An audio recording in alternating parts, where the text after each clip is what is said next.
Magandang tanghali po sa ating lahat, no? So, katatapos po ng check-up ni Mama and hindi ganun kaganda, no? Ang result, no? Pero yun nga, no? Kailangan na natin matransfer po talaga, no? Kailangan na po natin matransfer sa mas malapit na school. Alright? So, yan po, meron tayo available na fertile eggs. Marami to. Siguro nasa 200 plus na po yan, no? So, minimum 100 pieces po tayo, 5 pesos each. So, sa halagang 500 pesos, meron ka ng 100 pieces na fertile eggs, no? Okay? So, yung mga nakalagay po dito sa ating incubator, yan na po yun, no? So, may mga laman na po to. And yun nga, since tayo po ay flock mating, hindi ko po sinasabing 100% ang hatching rate, okay? Sana po maliwanag po sa atin yan, no? Sana po naiintindihan natin, no? So, fertile eggs po siya, maraming factor po kung bakit hindi mapipisa ang isang sisiw, no? Marami pong factor.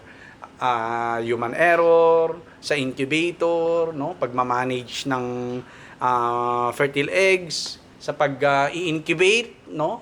Panahon, marami po, no? Pero yun nga, no? Yun lang ang may offer natin sa ngayon, ating mga fertile eggs po, no? At syempre, ito, galing na po tong mga fertile eggs natin sa mga breeders po natin, no? Ito, no? So, ayan, plan ko pong i-tighten na po tong mga game fowls po natin, no? Ita-tighten na po natin, meaning mag-hard culling po tayo kahit sa mga lalaki. Ititira lang natin yung mga kailangan lang po talaga natin for breeding, no? At kung sino yung gustong bumili, may bibili, no? At hard culling po tayo dyan, no? Bago magpasukan. So ito po yung ating mga breeders. Yan. Diyan po galing yung ating mga fertile eggs po, no? Ayan, no? Okay. So hopefully makapagpapisa po tayo, no?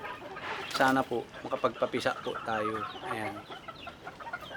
Ayan, natatapon yung pagkain nila pero ang kumakain ayun sa ilalim, di ba? So hindi sayang. Ang sayang lang yun nandito, no? Kaya hindi natin gaano dinamihan, no? So diyan po galing yung mga fertile eggs po natin na tinitinda. So minimum 100 pieces po tayo. Maghanda kayo ng 500 pesos nyo para sa 100 pieces na fertile eggs po. Yun, ulitin ko po ha. Okay? Para maliwanag tayo. Kasi baka mamaya may bumili sa atin tapos magre-reklamo na, boss, 50%, 40%, 60% lang naman yung hatching rate. Marami pong factor, no? Marami pong factor. And alam nyo yan kung kayo po ay nag-i-incubate. Alam nyo po yan kung talaga kayo ay nag-alaga na ng pato, ng manok, ng pugo, no? Na kapag bumili kayo ng fertile eggs, ako po, sinisiguro ko na mataas ang fertility, no?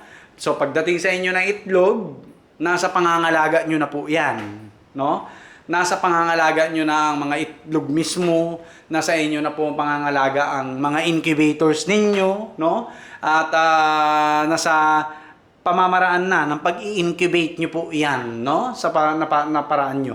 At tayo ay sinisiguro lang natin na mga breeders po natin ay maganda ang fertility. Maganda ha, hindi ko sinabing 100% fertile, 100% lalabas sa shell. Hindi po, okay? Hindi po. Sugal po yan, no? So, para sa mga budget na low budget, ayan, diyan kayo magsimula. Sa mga fertile eggs po, no? Sa mga fertile eggs. Sabihin mo muna kapag bumili kayo ng 500, napisa 200. Panalo ka na doon. No? 150, 200, panalo na po kayo doon. Panalo na po kayo doon. No? Magkano ang DOC, no? Kasi ako plan ko magbenta ng DOC 25 pesos each, minimum 100 pieces. And soon, RTL RTB, they 20 days old, 35 pesos each, minimum 100 pieces din po or 100 heads, no? 100 100 100. Sa table eggs, 100. minimum. Sa fertile egg, 100 din na minimum. Sa day-old chick soon, 100 heads din ang minimum. And then sa RTL, RTB po natin, 100 heads din yung minimum. No? Para hindi na tayo malito. Hindi na tayo malilito. Alright? So, yun no, may nakausap ako kanina kabatch ko. Kukuha siya ng mga fertile eggs po sa atin. No, nagpapagawa daw siya ng kulungan ng baboy. Ano pa ba yung sinabi niya? Yung RTL na manok, no, yung mga leghorn. Mag-aalaga rin siya at magpapasabay na rin po siya ng quail cage at bibili siya sa atin ng fertile eggs. Alright, so yun lang po. God bless po sa ating lahat. Peace!